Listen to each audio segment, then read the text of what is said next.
하나님 말씀 보시겠습니다. 창세기 21장입니다. 21장 1절부터 6절 말씀입니다.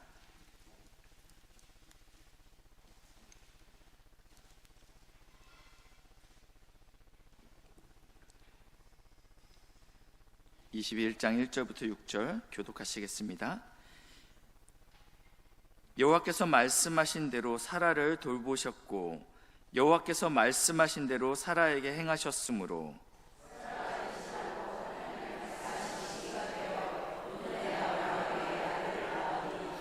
아브라함이 그에게 태어난 아들 곧 사라가 자기에게 낳은 아들을 이름하여 이삭이라 하였고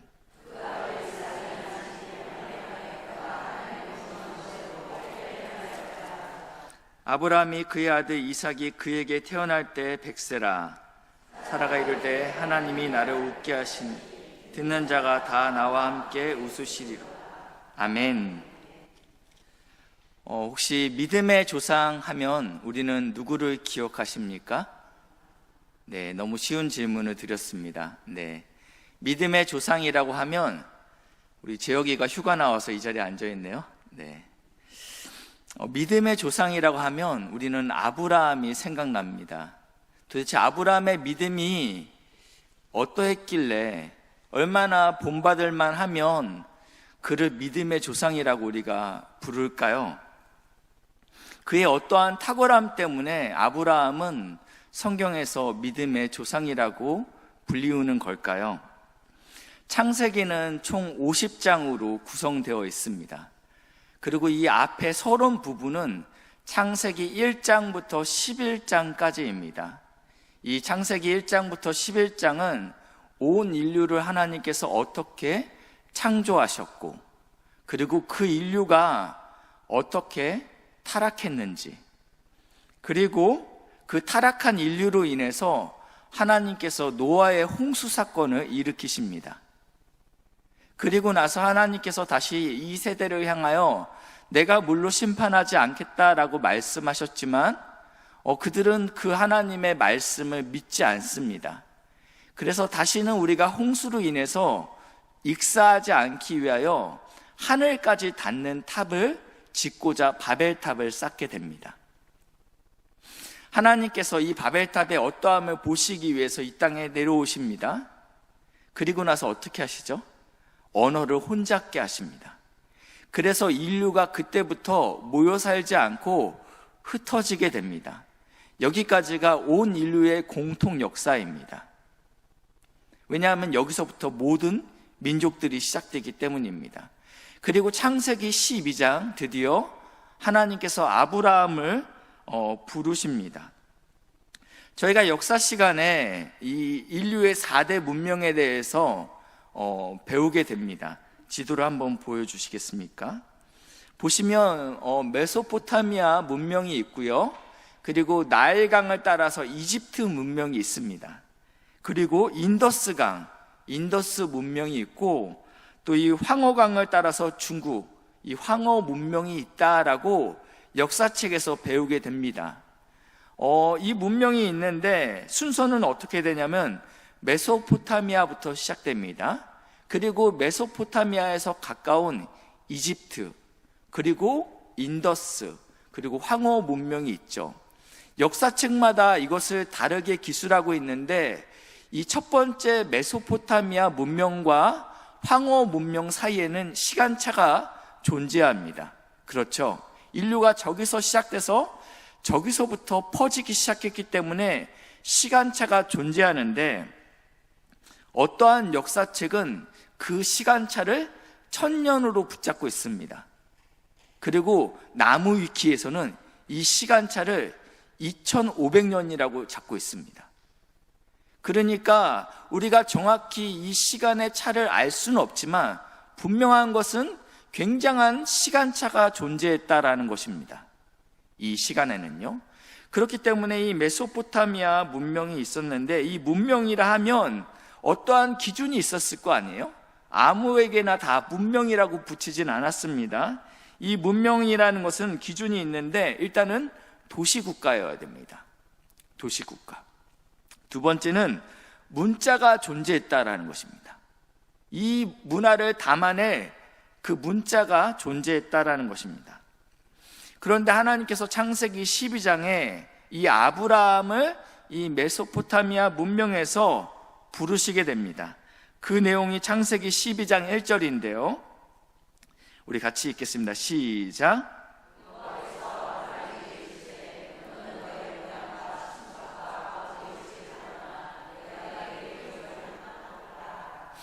하나님께서 이 아브라함을 부르시는데 너의 고향을 떠나라 라고 말씀하시는 이 고향은 바로 이 메소포타미아 지역의 하란을 의미하고 있습니다. 그러니까 이 메소포타미아 지역에서도 하란하면 굉장히 도심지였습니다. 그런데 하나님께서 이 아브라함을 불러서 너는 그곳을 떠나라 라고 이야기하는 것은 지금 21세기 한국으로 보자면 한국에 굉장히 거점되는 아주 잘 사는 도시, 좀 이렇게 문명화된 도시들이 있지 않습니까? 대구에는 수성구가 있습니다. 해남이 아닙니다. 네, 죄송합니다. 부산에는 수영구가 있죠. 그리고 경기도에는 분당구가 있고, 서울에는 박구. 농담입니다. 서울에는 강남구가 있죠. 그런데 이 메소포타미아의 이 하란이라는 지역은 어떤 느낌이냐면 부산의 수영구, 대구의 수성구, 분당의 분당구를 압도하는 서울의 강남구 같은 그런 지역이었다라는 것입니다. 가장 문명이 발달한 곳이면서 가장 화려한 곳이 이 메소포타미아 지역이었다라는 것입니다. 그런데 하나님께서 이 아브라함에게 그곳을 떠나라라고 말씀하고 있습니다. 그리고 하나님께서 이 아브라함을 보내시는 곳이 어디입니까? 바로 약속의 땅 가나안입니다. 화려한 도시 문명이 있는 하란에 비하면 이 가나안은 촌동네입니다. 너무나 볼품이 없습니다. 그러나 하나님께서 이 아브라함에게 하란을 떠나서 이 가나안 땅으로 가라고 하면서 약속도 함께 주십니다. 어떠한 약속이냐면요, 창세기 12장 2절 말씀인데요, 같이 읽겠습니다. 시작.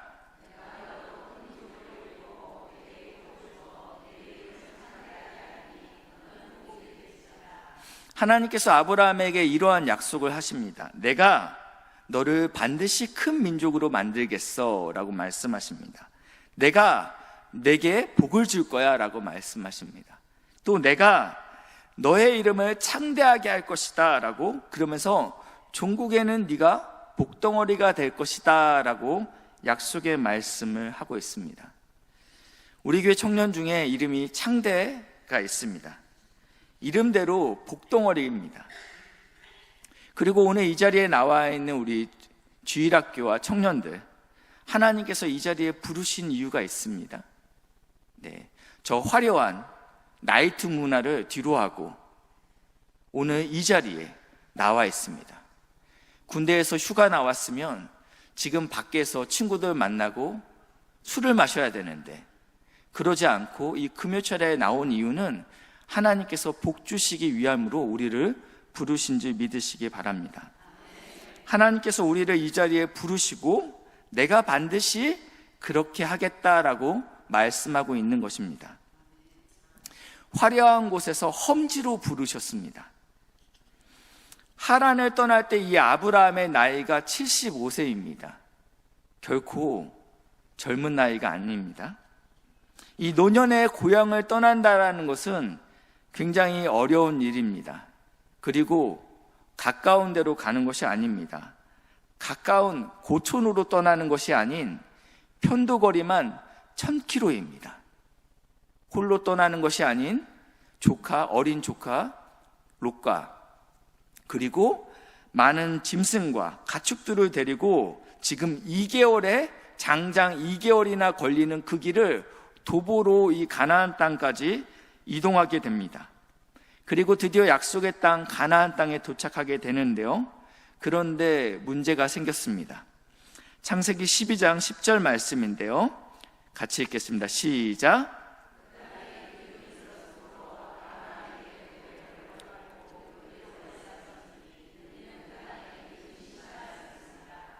여기서 말하는 그 땅은 약속의 땅입니다. 하나님께서 지금 이 하란, 이 번화한 하란을 떠나서 이 연약한 이 촌동네인 이 가나안 땅으로 오게 했을 때 어떠한 희망을 품고 왔죠. 하나님께서 나를 잘되게 하시기 위해서 나를 이곳에 부르셨다라는 희망을 품고 왔는데 장장 2개월에 걸쳐서 어렵게 이 땅에 도착했는데 그 땅에서 아브라함을 기다리는 것은 기근이었습니다. 말씀을 따라 어렵게 순종했지만 가뭄이 기다리고 있었다라는 것입니다. 그러면서 아브라함은 이런 생각을 했을 것입니다. 내가 하나님의 뜻을 잘못 깨달았나? 내가 잘못 들은 거 아니야? 그리고 일단 가나안은 도착했으니까 순종은 했으니까 이제부터는 내가 내 마음대로 살아도 되겠다. 가나안이나 애굽이나 마찬가지 아니겠어? 그래서 어쩌면 잘됐다라고 생각했을 수 있습니다. 그래서 이 아브라함은 애굽으로 떠나게 됩니다. 이 애굽은 어떤 곳입니까? 두 번째 문명지입니다. 마치 이 애굽은 자신이 떠난 하란과 비슷합니다. 찬란한 나일강의 문명, 도시 문명이 발달한 곳입니다. 그리고 경험상 이러한 곳에는 강력한 왕이 있었습니다. 이 왕은 자신이 원하는 것은 무엇이든지 가질 수 있는 자였습니다. 심지어 남편이 있는 아내라 할지라도 자신이 원한다면 남편을 죽여서까지 이 여인을 차지할 수 있는 그러한 막강한 힘을 가지고 있는 곳이 바로 이 도시 문명이었습니다. 역시나 그가 우려했던 대로 이러한 일이 애굽에 가자 생기게 되죠. 이 아브라함은 자신이 죽을 것을 두려워해서 자신의 아내를 누이라고 속이게 됩니다. 그런데 창세기 12장 17절에 보시니까요, 여호와께서 아브라함의 아내 사레의 일로 누구에게 재앙을 내리시게 되냐면 바로와 그 집에 큰 재앙을 내리셨다라고 이야기하고 있습니다. 지금 속인 것은 아브라함입니다. 그리고 지금 약속의 땅을 떠난 것도 아브라함이죠. 하나님께서 분명히 너는 가나안 땅으로 가야 돼. 도착했는데 기근이네요. 하나님, 저는 떠납니다. 그러면 애굽에 떠난 이 아브라함을 혼내야 되는데 하나님께서는 그의 모든 책망을 지금 바로에게 뒤집어 씌우고 있다는 것입니다. 아브라함이 애굽으로 내려가지 않았다면 바로에게는 이런 어려움이 생기지 않았을 것입니다. 그러니까 아브라함이 복의 근원이 아니라 재앙의 근원이 된 것입니다. 그래서 이제 아브라함은 다시 약속의 땅 가나안 땅으로 들어갑니다. 그리고 나서 한참 시간이 지나서 창세기 15장 1절인데요. 여호와의 말씀이 환상 중에 아브라함에게 임하여 이르시되 아브라함아 두려워하지 말라. 나는 내 방패요 너의 지극히 큰 상급이라 라고 하나님께서 위로하시고 약속하십니다. 내가 너의 방패 되어줄게, 내가 너를 지켜줄게 라는 의미가 있습니다. 그리고 내가 너의 상급이 되어줄게 라고 이야기하자 이 메시지 성경에는 이렇게 표현하고 있어요. 네가 받을 상이 크도다 라고 이야기하고 있습니다. 그러니까 이 이야기를 들은 아브라함이 이렇게 이야기합니다. 주님, 도대체 나에게 무엇을 주시려 합니까? 그렇지만 나는 자식이 없습니다. 주님께서 나에게 어떠한 큰 것을 줄지라도 이 재산을 물려받을 사람이 없다면 아무 의미가 없지 않습니까? 어떠한 느낌인지 아시겠죠? 내가 아무리 잘 살고 재산이 많지만 내 재산을 물려받을 아들이 없다면, 자녀가 없다면 이것이 무슨 소용이 있습니까? 지금 갖고 있는 이 재산 다 내 종들이 갖게 생겼습니다 라고 지금 하소연하고 있는데, 그때 하나님께서 아브라함에게 말씀하십니다. 아니다, 내 몸에서 날짜가 내 상속자가 될 것이다. 네 종들이 너의 재산을 갖지 않을 것이다. 너를 통해서 자녀가 나올 것인데 그가 너의 상속자가 될 것이다 라고 말씀하자 아브라함이 이렇게 반응해요. 15장 6절인데요 중요한 말씀이니까 같이 읽겠습니다. 시작.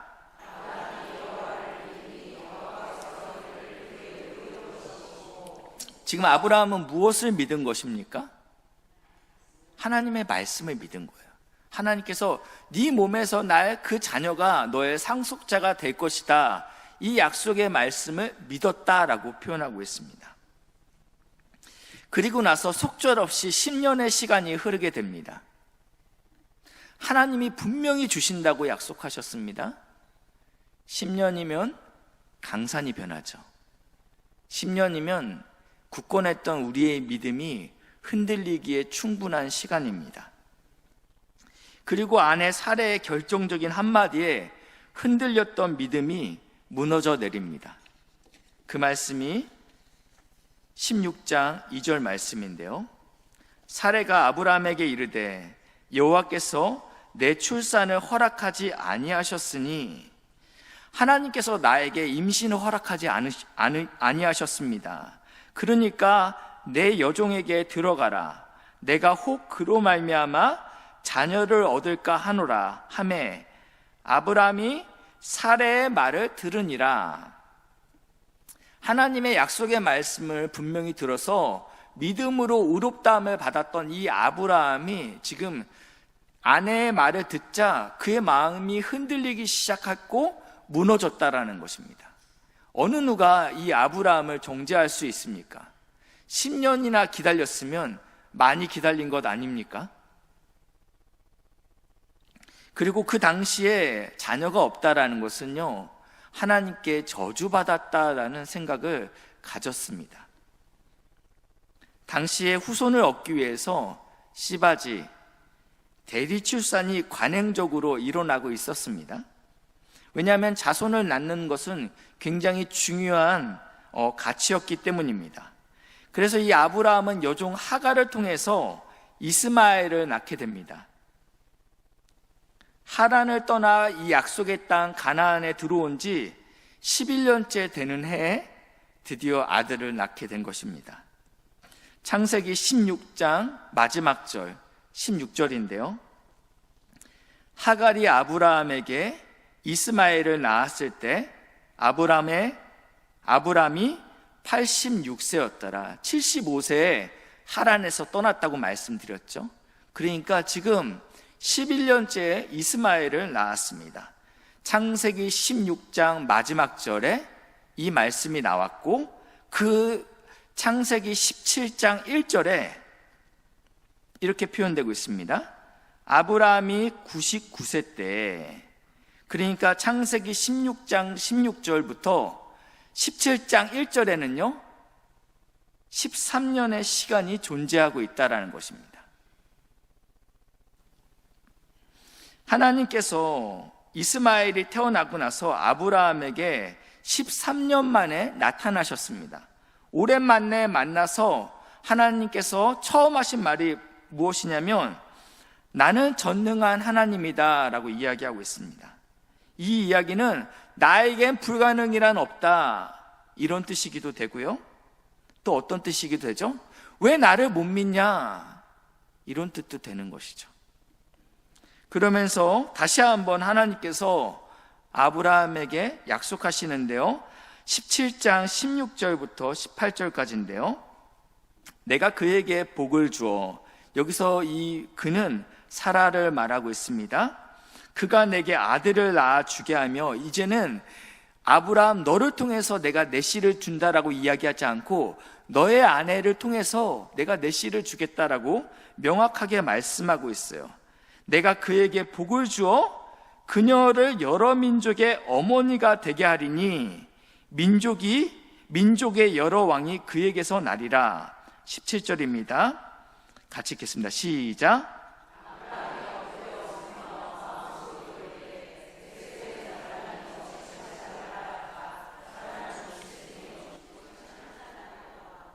이 당시 아브라함 나이는 정확히는 99세였죠. 그러나 이렇게 어떤 것을 이야기할 때 이렇게 이야기할 때가 있어요.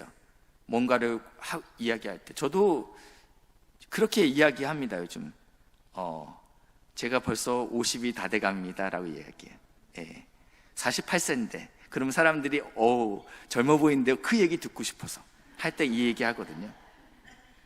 지금 아브라함은 불가능함을 좀 더 극대화시키기 위해서 100세라고 이야기하는 거예요. 하나님, 제가 벌써 100세입니다. 그리고 제 아내 사라는 90세입니다. 어떻게 출산합니까? 나도 가능성이 없지만 내 아내도 가능성이 없습니다.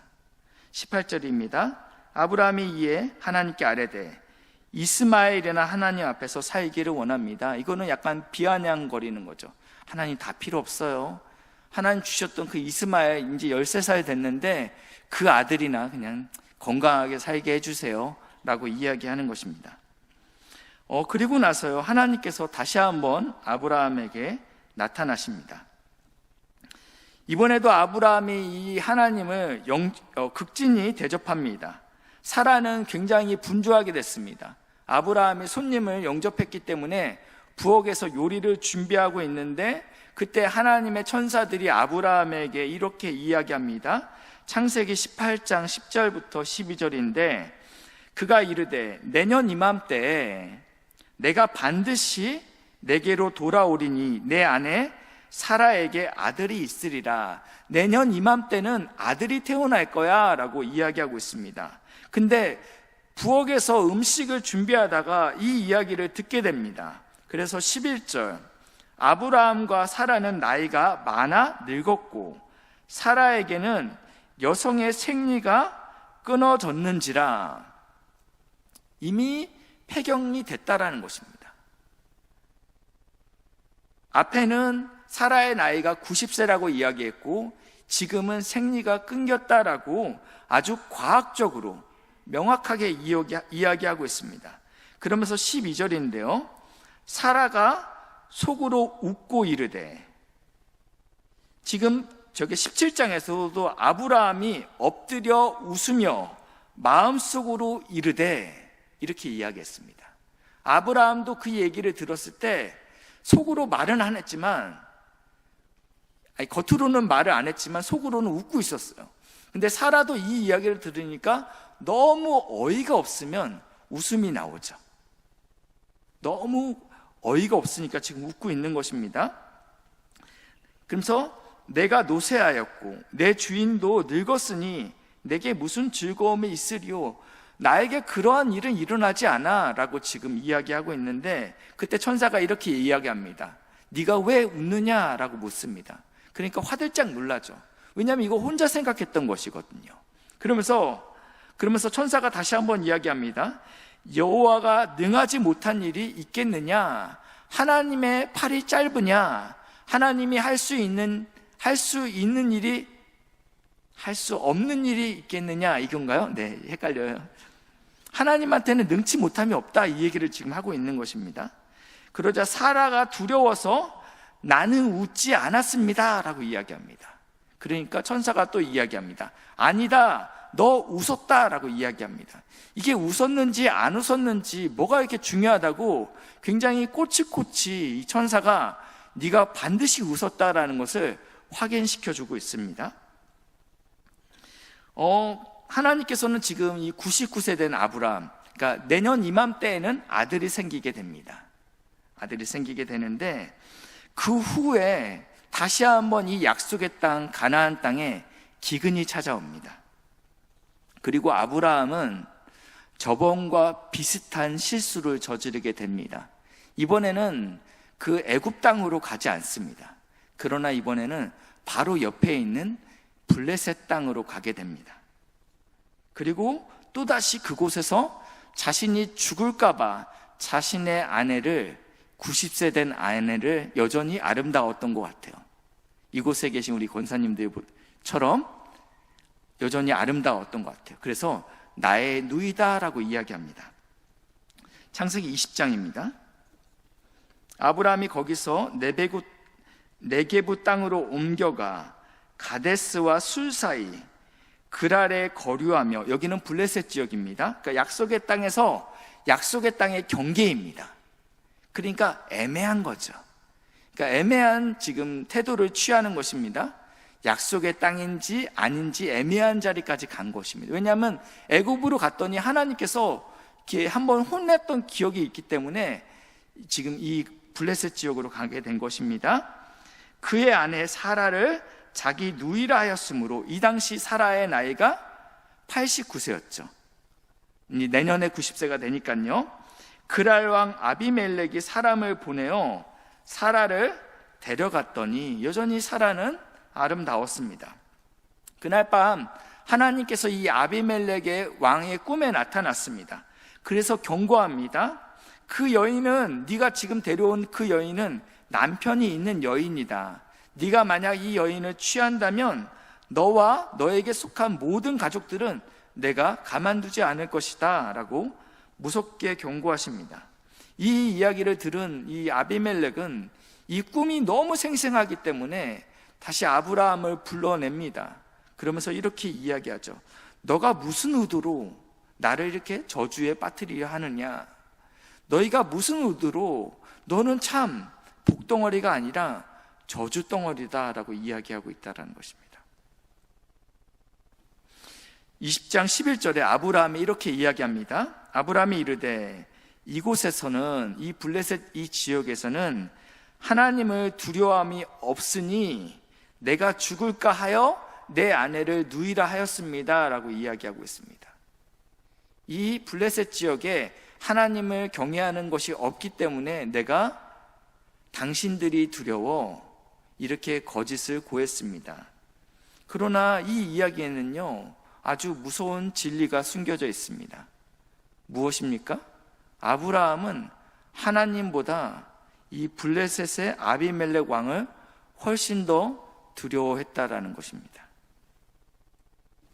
눈에 보이지 않는 하나님을 두려워하기보다는 눈에 보이는 아비멜렉이 무서웠습니다. 우리가 알고 있던 믿음의 조상 아브라함은 언제 등장합니까? 내년 이맘때면 이제는 하나님께서 이삭을 허락하신다고 하는데, 이삭을 허락하시는 그때까지도 여전히 하나님의 약속의 말씀을 듣고 비웃음으로 반응했습니다. 열국의 어머니였던 사라도 비웃음으로 반응했죠. 그리고 이 반복되는 실수를 통해서 자신의 아내를 누이라고 팔아먹은 이 아브라함은 과연 믿음의 조상입니까? 이런 자에게 이삭을 허락하시는 것이 가능한 일입니까? 하나님께서 아브라함에게 이삭을 주시는 것은요, 아브라함의 어떠한 자격이 있어서 허락하시는 것이 아닙니다. 오히려 아브라함에게 자녀가 생길 모든 가능성이 사라졌기 때문에 하나님께서 이 아브라함에게 이삭을 주시는 것입니다. 그러므로 인해서 이 일은 오롯이 나로 말미암아 가능했다라는 것을 보이기 위함이라는 것입니다. 이삭을 낳고 나를 자랑하지 못하기 위해서, 오직 하나님만을 자랑하기 위해서 하나님께서 이 지경까지 몰고 가셨다라는 것입니다. 완전히 무너졌을 때, 그때 하나님께서 이 아브라함을 통해서 하나님의 일을 이루시는 것입니다. 그런 의미에서 아브라함이 믿음의 조상이라는 것입니다. 우리가 그 아브라함의 샘플대로 나의 모든 가능성이 무너졌을 때, 내가 의롭지 않다라는 것을 철저히 깨달았을 때, 내가 하나님 앞에서 완전한 죄인이라는 것을 깨달았을 때, 우리는 비로소 하나님의 은혜를 구하기 때문입니다. 모세는 애굽의 왕자로 교육을 받게 됩니다. 놀라운 일이죠. 그리고 그의 나이가 40이 됐을 때, 가장 왕성했을 때, 그리고 가장 지혜로웠을 때, 이제는 민족을 내가 구원해야 되겠다라는 마음을 가지게 됩니다. 아주 기특한 마음입니다. 그러한 열의가 모세 안에 생겼습니다. 그래서 자신의 동족을 구원하기 위해서 가지만 결과는 어떻게 되죠? 실패합니다. 그리고 나서 이 모세는 광야로 도망갑니다. 그래서 그 광야에서 자신의 장인의 양들을 치게 됩니다. 무려 40년간 이 양들을 치게 됩니다. 그의 나이가 80이 되었습니다. 그때 하나님께서 모세를 부르십니다. 모든 의욕과 자신감이 꺾인 모세는 할 수 없다라고 이야기합니다. 그런데 하나님께서는 그때가 가장 하나님의 쓰시기에 적합한 상태가 됐다라고 생각하신 것입니다. 그때야 비로소 하나님께 붙들린 지팡이가 되는 것입니다. 내 의가 살아있을 때, 내 혈기가 살아있을 때, 내 의지가 살아있을 때 하나님께 쓰시기에는 적합하지 않은 도구인 것입니다. 하나님께 붙들린 지팡이가 되었을 때 그 지팡이가 홍해를 가르고 반석에서 물이 나오게 합니다. 그러나 이 모세에도 또 시간이 흐르고 시간이 지나자 그 안에서 한순간의 혈기로 이 지팡이로 어떻게 하죠? 반석을 2번 치죠. 그래서 약속의 땅 가나안 땅에 들어가지 못하게 됩니다. 순간이었지만 자신의 의욕과 자신감이 삐져나오게 된 것입니다. 자신의 혈기가 드러나게 된 것입니다. 우리는 하나님이 쓰시는 도구입니다. 이사야 10장 15절 말씀에는요, 도끼가 어찌 찍는 자에게 스스로 자랑하겠으며 톱이 어찌 켜는 자에게 스스로 큰 차 하겠느냐. 이는 막대기가 자기를 드는 자를 움직이려 하며 몽둥이가 나무 아닌 사람을 들려함과 같음이로다. 어찌 도구가 자랑하겠느냐? 도구는 자랑할 수 없죠. 도구는 교만하지 않고 혈기를 부리지 않습니다. 도구는 쓰임 받고도 이 모든 일이 하나님이 하셨습니다라고 고백한다라는 것입니다. 우리는 도구입니다. 그리고 하나님께서 만약에 우리를 쓰셨다면 그것은 오롯이 하나님이 하신 일입니다. 이 아브라함에게 하나님께서 드디어 약속의 자녀를 허락하십니다. 오늘 읽었던 본문에 보시면 21장 1절부터 여호와께서 말씀하신 대로 사라를 돌보셨고 여호와께서 말씀하신 대로 사라에게 행하셨으므로 사라가 임신하고 하나님이 말씀하신 시기가 되어, 그러니까 이 모든 일이 하나님께서 하셨다라는 것입니다. 사라가 준비가 돼서 일하신 것이 아니고 하나님께서 철저하게 가능성이 제로가 된 상태에서 드디어 하나님께서 일하실 때가 되었다라는 것입니다. 사람은요 1%의 가능성만 있으면 그것을 자기의 공로로 여기려 하는 아주 악한 습성이 있습니다. 그렇기 때문에 하나님께서 철저하게 제로가 되었을 때, 모든 가능성이 없어졌을 때 그 사람을 들어 쓰시는 것입니다. 그렇기 때문에 아브라함이 믿음의 조상이 되었습니다. 마찬가지로 우리도 아브라함이 우리가 따라가야 될 본보기라는 의미는 아브라함이 무슨 선한 일을 해서 아브라함의 믿음의 조상이 된 것이 아닌, 우리도 마찬가지로 하나님 저는 자격이 없습니다. 하나님 저는 가능성이 없습니다. 하나님 저는 할 수 없습니다 라는 그 상태가 돼야지 비로소 하나님께서 이제 됐다, 이제 내가 쓰기에 딱 좋은 상태가 됐다라고 이야기하신다라는 것입니다.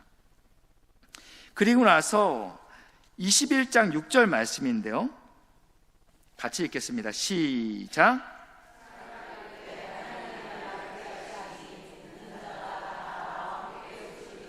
아멘. 이삭을 낳았습니다. 이삭의 이름의 뜻이 혹시 무엇인지 아실까요? 네, 너무 잘 알고 계시네요. 웃음입니다. 이삭을 부를 때마다 웃음아 이렇게 부르는 것입니다. 웃음아라고 부를 때마다 이 사라는 어떠한 생각이 드냐면요, 부엌에서 요리를 준비하고 있는데 천사가 와서 내년 이맘때 아들이 있을 것이다. 근데 이 부엌에서 그 소리를 듣다가 피식 웃었던 자신의 믿음 없음이 기억이 됩니다. 아브라함은 어떠합니까? 이삭아라고 부를 때마다 엎드려 절하면서 이스마엘이나 잘되게 해주십시오라고 비웃었던 자신의 믿음 없음이 깨닫게 되어진다는 것입니다. 그러니까 이삭을 볼 때마다 하나님이 하셨어라는 것이 기억되게 된다는 것입니다. 기도가 응답되었다면 우리는 그 이유를 우리 안에서 찾으려는 유혹에 빠지게 됩니다. 내가 이렇게 하나님께 헌신했더니, 내가 이렇게 11조 생활 잘했더니 하나님께서 나의 기도에 응답하셨어. 11조 잘하고 헌신하는 성도 중에 여전히 아직도 기도 제목이 응답되지 않은 성도들은 그러면 하나님이 사랑하지 않는 것이죠. 교회가 부흥됐다면 그 이유를 목회자들은 내게서 찾으려는 유혹에 빠지게 됩니다. 그렇겠죠? 내가 잘했지.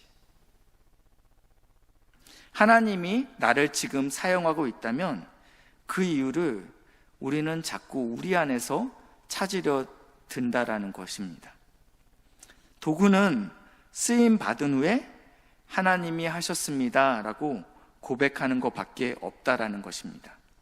사랑하는 귀한 믿음의 동역자 여러분, 우리는 다 하나님의 도구입니다. 그리고 주님 앞에 섰을 때 우리가 할 수 있는 유일한 고백은 하나님이 하셨습니다. 하나님이 은혜 주시고 능력 주셔서 감당할 수 있었습니다 라고 고백하시는 복된 믿음의 동역자들 되시길 주님의 이름으로 축복합니다.